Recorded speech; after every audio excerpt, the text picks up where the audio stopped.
అడుగో మన యువరాజు బాలవీరుడు వస్తున్నాడు.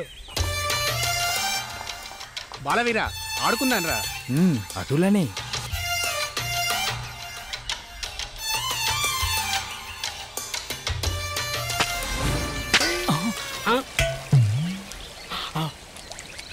బాలవీరన్య కుండి కొడితే బామ్మ తల మీద కొండ పగిలింది.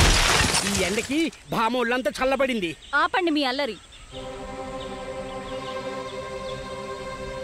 మగువల తలపైనున్న మట్టి కుండలపై కాదు నీ ప్రతాపం. నీవు మగాడివైతే, పౌరుషముంటే, రోషముంటే ఈశ్వరమల దగ్గర గోవులను చంపి తినే పులిపై చూపించు నీ పరాక్రమం. మగధీరుడు అనిపించుకో చేతనైతే. ఏమిటమ్మా, మట్టి కుండ పగిలినంత మాత్రాన మా యువరాజవని నిందిస్తావా? మిమ్మల్ని ఆగండి ఆగండి. ఆమె చెప్పింది అక్షరాల నిజం. ప్రజాహితమగు పనులు చేసి మన విజ్ఞతను చాటుకోవాలి. ఈ సమాజానికి ప్రజలకు సేవలు చేయాలి. అందుకే వెంటనే వెళ్ళి ఆ పులిని వధించి వస్తాను. వద్దనియా, వద్దు. మీరు ఒంటరిగా వెళ్ళొద్దు. పులిని వధించడం అంటే మాట్లా, ఆ మాట ఉంటుంటేనే భయమేస్తుంది. వద్దనియా. బాలవీరన్నయ్య, నేను వస్తా. అవునరా, మన యువరాజు పులిని చంపుతాడంటావా? మన బాలవీరునికి పులేంట్రా, సింహానైనా చీల్చి చెండాడగలడు. అయితే పదండి, మనం కూడా వెళ్దాం. పోదాం పదండి.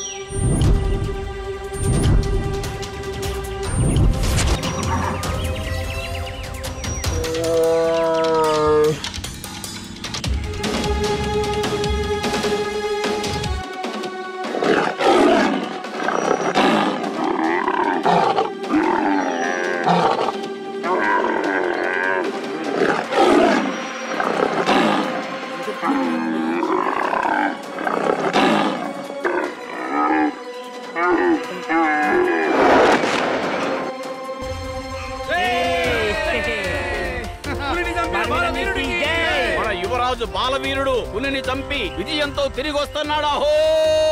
బాలవీర భళ, పౌరుషమంటే ఇది. పులిని చంపి గోవులను రక్షించి మన గంగరాజుల వంశ గౌరవాన్ని పెంచావు. ఈ గూటిబయలు ప్రజల్లో భయాన్ని తుంచావు. చాలా సంతోషం నాయన. నిండు నూరేళ్లు వర్ధిల్లు నాయనా. పెద్దమ్మా, అన్నికి సాయంగా నేను వెళ్ళాను. నన్ను దీవించు. నీకు నూరేళ్లు నాయనా. అత్యంత పరాక్రమం ప్రదర్శించిన నా తమ్ముని కుమారుడైన ఈ బాలవీరుడే ఈ రాజ్యానికి యువరాజు, కాబోయే రాజు.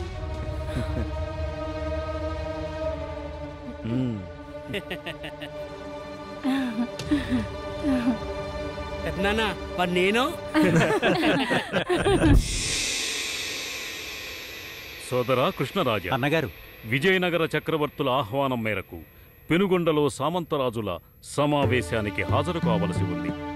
రేపు తెల్లవారుజామున మేము బయలుదేరుతున్నాము. మేము తిరిగి వచ్చు వరకు సంస్థాన బాధ్యతలు మీరే చూసుకోండి. అలాగే అన్నగారు. బాలవీర, నీవు కూడా మీ చిన్నాన్నకు అండగా ఉండు. ఎటు చూసినా దివిటీ దొంగలు, బందిపోటు దొంగలు దాడులు చేస్తున్నట్లు వినవస్తోంది. మీరు అప్రమత్తంగా ఉండి కోటను కాపాడండి. ఇక మీకు తోడుగా మన సేనాధిపతి వరకాని మల్లయ్య ఉండనే ఉన్నాడు. అలాగే పెద్దనాన్నగారు, మీ నిశ్చింతగా వెళ్ళరండి. పెద్దనాన్నగారు, చెప్పడం మరిచాను. అలాగే వెళ్లే దారిలో బుక్కపట్నంలో మా మేనమామ గారింట ఒకరోజు గడిపి వెళ్ళండి. అలాగే కుమారా. పెద్దనాన్నగారు, బుక్కపట్నంలో మా మామగారింట అందరినీ అడిగినట్టు చెప్పండి. అలాగే. పెదనాన్న, మా వదిన తిమ్మమ్మను మా అన్న మరీ మరీ అడిగినట్లు చెప్పండి.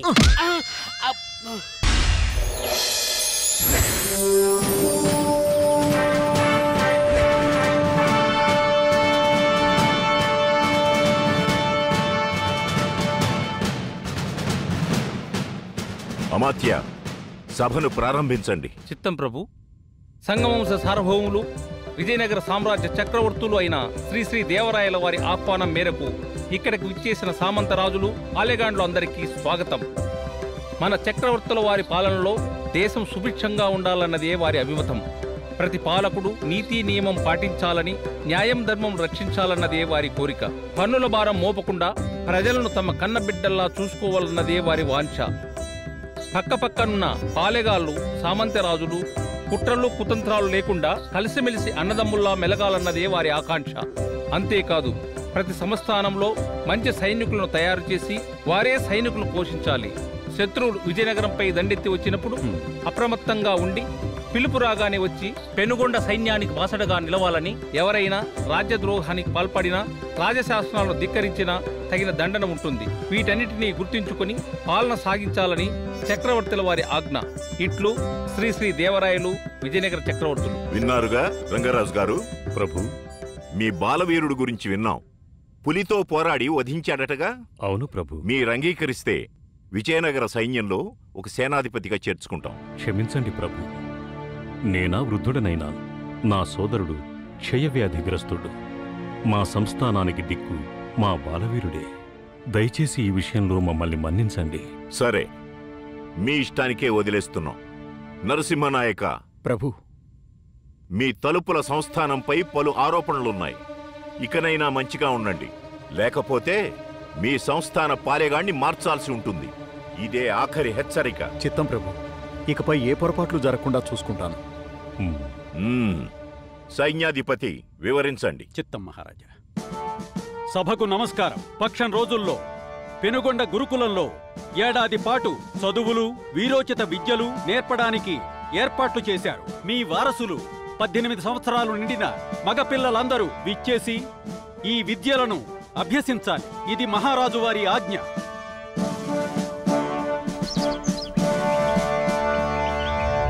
రాత్రి మీ ప్రయాణం బాగా సాగిందా ప్రభు? బాగానే సాగింది.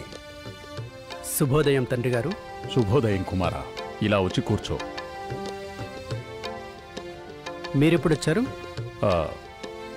రాత్రి పొద్దుపోయాకొచ్చాము. అప్పటికే మీరంతా విశ్రమిస్తున్నారు. సరే, తిమ్మమ్మ ఎక్కడా?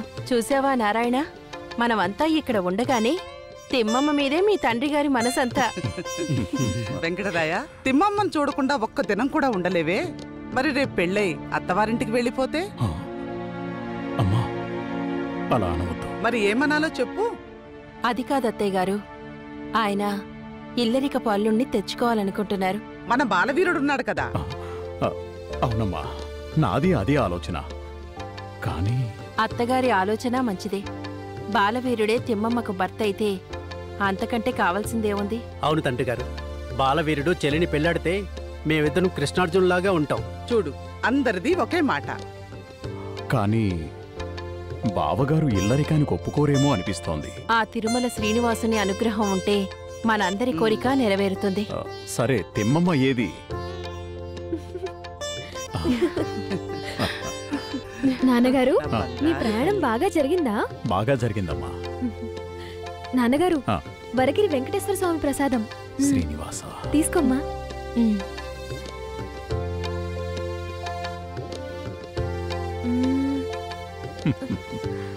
నీకోసం బహుమతులు తీసుకొచ్చానమ్మా.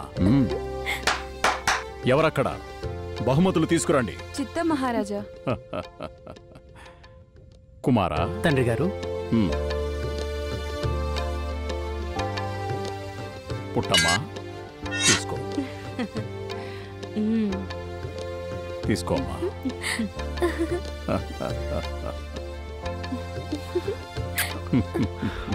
అవి కూడా నాకే కావాలి.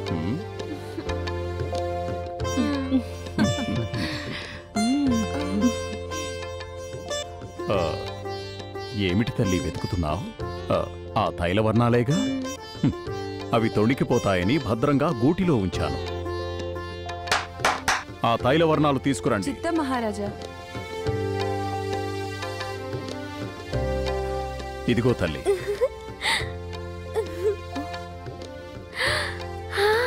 తైలవర్ణాలా? ఎందుకు? మా చెల్లయ్య మనసులోని బాలవీరుని ప్రతిమను చిత్రించుకోవడానికి. అప్పుడు బావుబొమ్మ కాదు, కోతి బొమ్మ వస్తుందేమో. నాన్నగారు చూడండి, అన్నయ్య నన్ను ఆట పట్టిస్తున్నాడు. ఇంట్లో నుంచి వెళ్ళగొట్టండి. కుమారా నారాయణ, పెనుగొండ గురుకులంలో సామంతరాజుల వారసులందరికీ ఏడాది పాటు విద్యాబుద్ధులు, వీరోచిత విద్యలు నేర్పుతారట. పక్షం రోజుల్లో మొదలవుతుంది. నీవు కూడా వెళ్లేందుకు సిద్ధంగా ఉండు. అమ్మో, ఏడాది పాట! అన్నయ్యని చూడకుండా ఎలా ఉండగలను?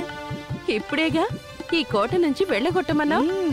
అదంతా వట్టిదే. అన్నయ్య సన్నిధే నా పెన్నిది. చూసారా ఈ అన్నా చెల్లెళ్ళ అనుబంధం? వెంకటేశ్వర, ఈ అన్నా చెల్లెళ్ళ మధ్య ప్రేమానురాగాలు చివరిదాకా ఇలాగే ఉండాలి. పెదనాన్నగారు, ఆ తలుపుల నరసింహనాయుని కుమారుడు ఫణీంద్రనాయుని ఆగడాలు రోజురోజుకి మితిమీరుతున్నాయి. ఏమైంది కుమారా? మొన్న మీరు పెనుగొండ వెళ్లారని తెలిసి మన కోటపైకి బందిపోట్లతో దాడి చేయించాడు. అవును అన్నగారు, మన బాలవీరుడు వాళ్ళకి గట్టిగా బుద్ధి చెప్పాడు. శభాష్ బాలవీరా, శభాష్.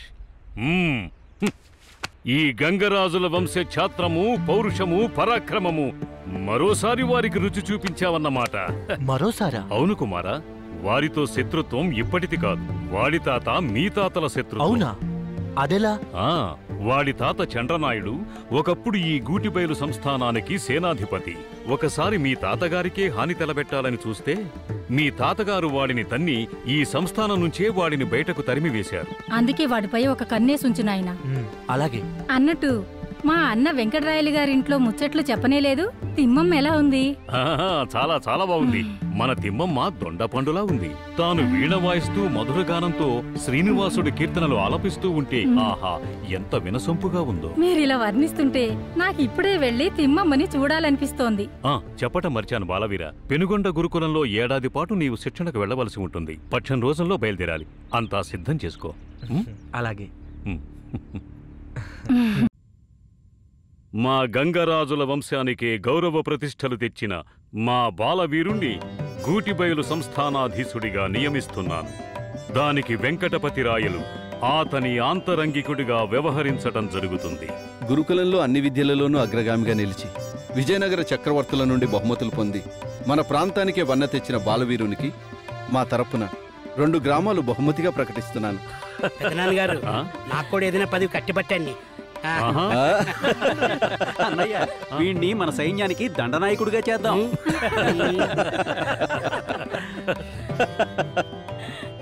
ప్రభు, మన బాలవీరుడికి పెళ్లి చేసి ఓ ఇంటి వాడిని చేస్తే బాగుంటుంది. అవును మహారాజా, మహారాణి గారు చెప్పింది అన్ని విధాలా సబబుగానే ఉన్నది. అయితే వెంటనే వధువును వెతికించాలి. ప్రభు, మన మేనకోడలు తిమ్మమ్ముండగా వేరే వధువుని ఎతికించడం ఎందుకు ప్రభు? అది కాదు చంద్రమతి. మొన్న నేను బుక్కపట్టణం వెళ్ళినప్పుడు బావగారి మాటల్లో ఇల్లరికపు అల్లుని తెచ్చుకోవాలనే కోరిక చెప్పకనే చెప్పాడు. అయితే మన బాలవీరునికి తిమ్మమ్మతో పెళ్లి యోగం లేదంటారా? అంతా దైవేచ్ఛ. మంచి రోజు చూసుకుని చెన్నక వెంకటరాయలకు కబురు పంపుదాం. నమస్కారం. సెలవు.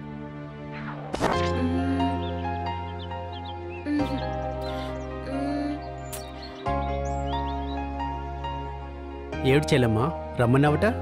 రా అన్నయ్య, నీకోసమే ఎదురు చూస్తున్నాను. ఏమ్మా?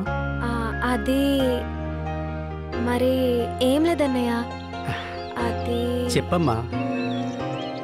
నువ్వు బావ బాలవీరుని రూపురేఖలు వివరిస్తూ ఉంటే నాకు బావ చిత్రాన్ని గీయాలనుంది. అయితే మొదలుపెట్టమ్మా. కోటేరులా ముక్కు కోలముఖము వాడు కోరమీసమున వీరసముట్టి పడువాడు ఆజానుబాహుడు అరవింద నేత్రుడు మన్మధరూపుడై మరులు గొలుపువాడు విజయనగరాధీశుల విలువలందినవాడు గంగరాజుల వంశ ఘనశ్యాముడు అతడే మన బావ నిను మనువాడు బావ ఆ బాలవీరుడమ్మ చెల్లి తిమ్మమాంబ.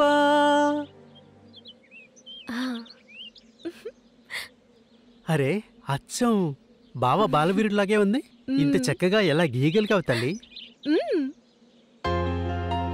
బావా, అది తిమ్మమ్మకు మా అన్నయ్యపై గల ప్రేమలే. అవును. ఈ చిత్రపటాన్ని ఎలాగైనా నాశనం చెయ్యాలి. ఇక వెళదామా?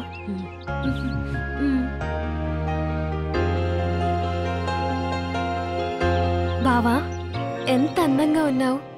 ఇన్నాళ్ళు నిన్ను పోల్చుకోలేకపోయా. యువరాణి వారెవరితోనో మాట్లాడుతున్నారు. అబ్బా, ఎంత బాగున్నారు. ఎవరా రాకుమారుడు? ఇంకెవరు? యువరాణి బావ బాలవీరుడై ఉంటాడు. అయితే పదండే, మనమెందుకు ఇక్కడ?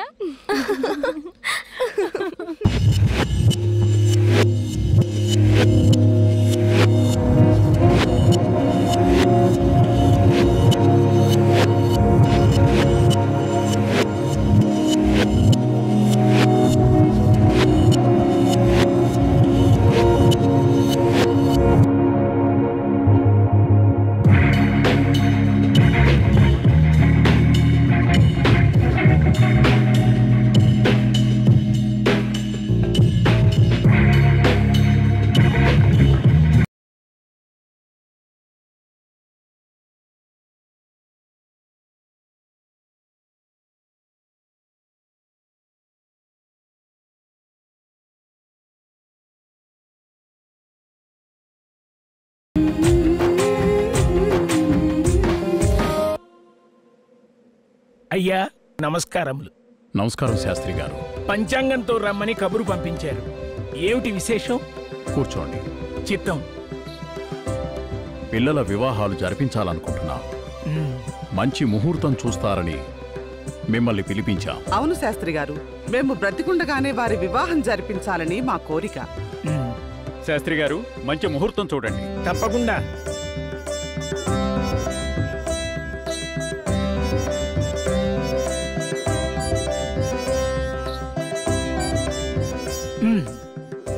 అయ్యా, పుట్టమ్మ నారాయణల వివాహం వచ్చే మాఘమాసంలో జరిపించటం ఎంతో శ్రేయస్కరం. అయితే తిమ్మమ్మ జాతక ప్రకారం వచ్చే 6 మాసాల వరకు వివాహం జరిపించడం అంత మంచిది కాదు. నాయనా వెంకట్రాయ, బాలవీరుని ఇల్లరికం గురించి మాట్లాడాలన్నారుగా. నారాయణ పుట్టమ్మల పెళ్లిలో ఈ విషయం రంగరాజులతో ప్రస్తావించే వీలుంటుంది. నాకు అదే సరైనదనిపిస్తుంది. అవునన్నయ్య. సరే, అలాగే కానివ్వండి. ఎలాగూ నారాయణుడు పుట్టమ్మ తిమ్మమ్మ కంటే పెద్దవారు కదా, మొదట వారి వివాహం జరిపిద్దాం. శుభస్య శీఘ్రం. నమస్కారం, వెళ్ళి వస్తాం.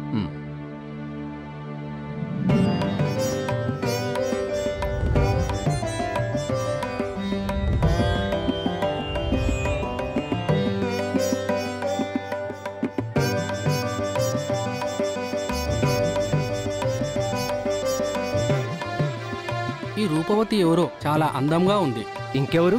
ఈమె చెన్నక వెంకటరాయల వారి కుమార్తె తిమ్మమ్మ. ఈమెను పెళ్లాడబోయేవాడు చాలా అదృష్టవంతుడు.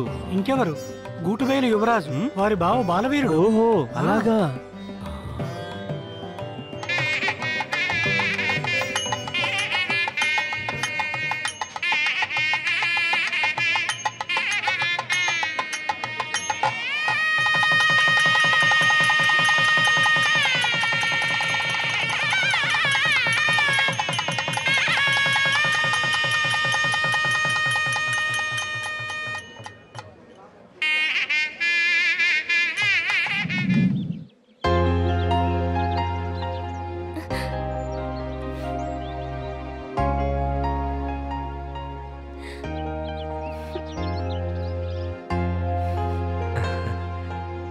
తిమ్మమ్మ,